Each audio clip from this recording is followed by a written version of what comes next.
Hello mga ka-Insta-Review! Welcome na naman dito sa aking channel at sa video na ito legit na pautangan online itong i-share ko sa inyo na kung saan pwede tayong umutang hanggang 250,000 pesos at napakadali lang din talaga umutang nga sa loan app na ito. Kaya kung naghahanap ka ng pwedeng mautangan online, abay panoorin mo yung buong video, baka ito na yung sagot sa hinahanap mo, diba? Or sa pangangailangan mo. Pero bago ang lahat mga ka-Insta-Review, i-share ko lang sa inyo itong ginamit ko dito nga sa aking studio, yung pinang-cover ko nga dito sa pader. So, napakaganda lang mga ka-Insta-Review kung bibili kayo ng ganito or kung meron kayong gustong takpan. Let's get back to the topic at eto na nga mga ka-Insta-Review yung pag-uusapan natin ngayon. Itong iba't ibang klaseng loan na ino-offer ng Maya Bank. Nakakatuwa lang mga ka-Insta-Review kasi nakatanggap ako ng message na kung saan pwede nga daw akong umutang sa loans nga na ino-offer nila hanggang 250,000 pesos. Kung meron kayong Maya Bank account, pwede nyo i-open para ma-check nga itong iba't ibang klaseng loan na ino-offer nila kasi meron nga itong credit or Maya Credit,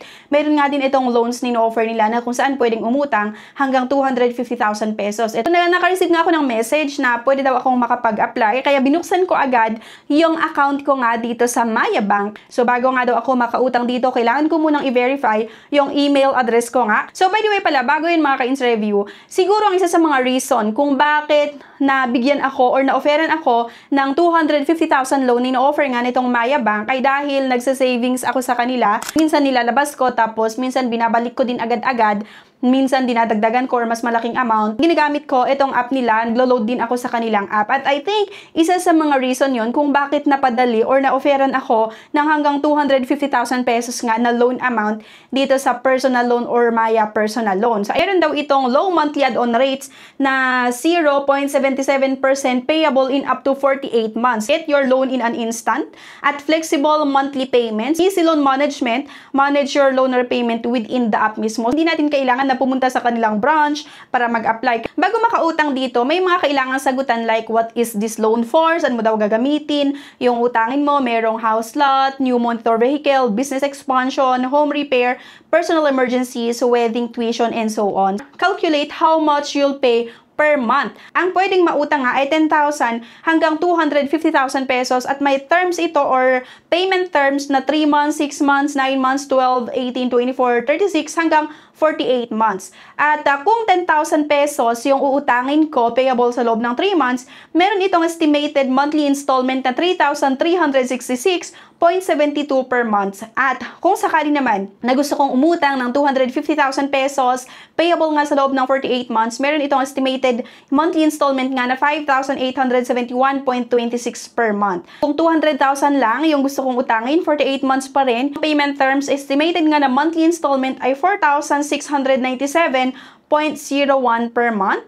Kung sakali na 150,000 pesos naman, 36 months to pay, 4,563.29 per month. Then 100,000 pesos, 36 months payment terms, 3,042.19 yung estimated nga na monthly installment at pag 50,000, 36 months to pay pa rin, yan nga, 1,521.10 per month. 10,000 nga payable sa loob ng 3 months, ayan, 3,366.72 per month yung possible na maging monthly amortization ko nga. Kailangan nyo lang sagutan ito mga ka-Insta-Review like how much is your take-home pay? Please indicate your monthly pay after tax. Kunwari, ang nilagay ko dito ay 25,000 pesos at yung nature of work daw, source of income, salary ba or business or kung saan nanggagaling yung source of income nyo, job title, name of company business, gender, civil status, tax identification number, kailangan yung masagutan yan.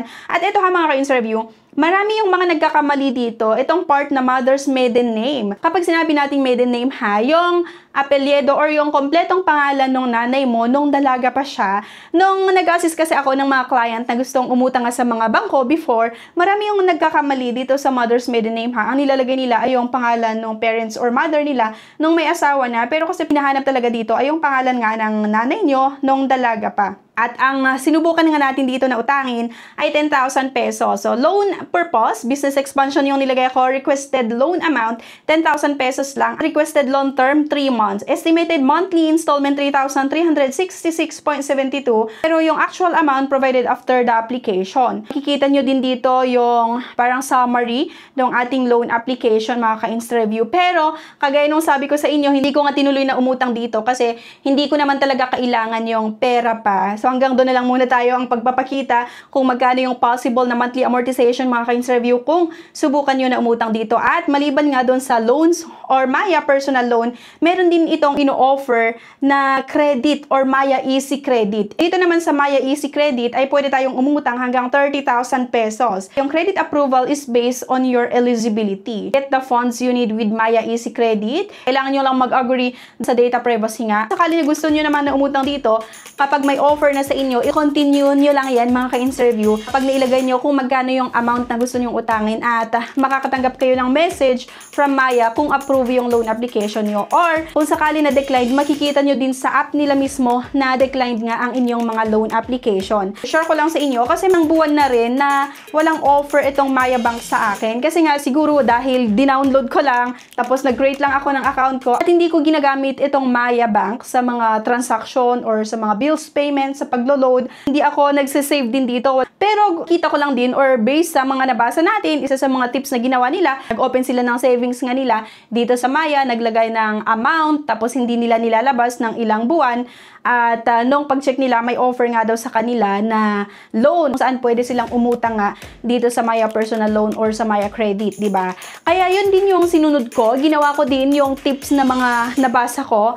At ayun nga mga ka-interview, nagtaka na lang ako kasi kahapon, biglang nag-message nga itong Maya na i-check ko daw yung Maya account ko, yung app nila. Kasi may offer daw sa akin na kung saan pwede akong makautang hanggang 250,000 pesos dito sa Maya Personal Loan. So, nung nag-check ako, naging tuwa ko lang din na may offer pala talaga sa akin. Isa sa mga reason ay dahil siguro halos lagi-lagi ko na rin ginagamit itong Maya Bank sa mga transaction. Naglalagay ako ng pera sa aking Maya wallet. Nag-savings pa nga din ako sa kanilang app. Magkano lang naman. Ginagamit ko yon pag biglaan na meron akong papadalhan ng pera. Ganun or may mga babayaran ako. So good as GCash na rin kasi itong Maya Bank kasi meron nga din silang Maya wallet. Ayun nga mga ka-interview. So may offer sa akin na loan. Pero syempre, hindi lahat ay may offer nga dito. Kung gumagamit kayo ng GCash, baka siguro mas maganda na gamitin nyo muna itong Maya Bank para makabuild na rin kayo ng good credit records nga, good credit standing sa kanilang app at baka may offer or mag-offer na rin sila sa inyo ng Maya Personal Loan or Maya Credit. So, ayan lang, sinare ko lang sa inyo kasi natuwa ako nung naka-receive nga ako ng message na may offer daw sa akin hanggang 250,000 pesos nga dito sa kanilang Maya Personal Loan. So, yun lang guys. Anyway, thank you for watching at see you sa aking next video. Bye! Ngayon, dahil tag-ulan na at uso ang brownout, minsan inaabot ng 1 to 3 days, kailangan mo ng Orasure OL100 Pro Power Bank na may 100,000 mAh. Super laki ng capacity, kaya kahit ilan ang i-charge mo dito, kayang-kaya at mabilis din ito mag-charge ng mga gadgets, mga rechargeable na electric fan, at maging mga flashlight. So, perfect na perfect nga ito ngayong tag-ulan na laging nagba-burn out. Ito ay kaya niya 1 to 3 days, kayang-kaya, pwede pang mas mahigit sa 3 araw. Depende syempre sa mga i-charge natin. So, marami siyang port na pwedeng pag-charge-an. Perfect na perfect ito ngayong tag-ulan. Sunod-sunod na naman yung mga bagyo, kaya kailangan nito mga niba.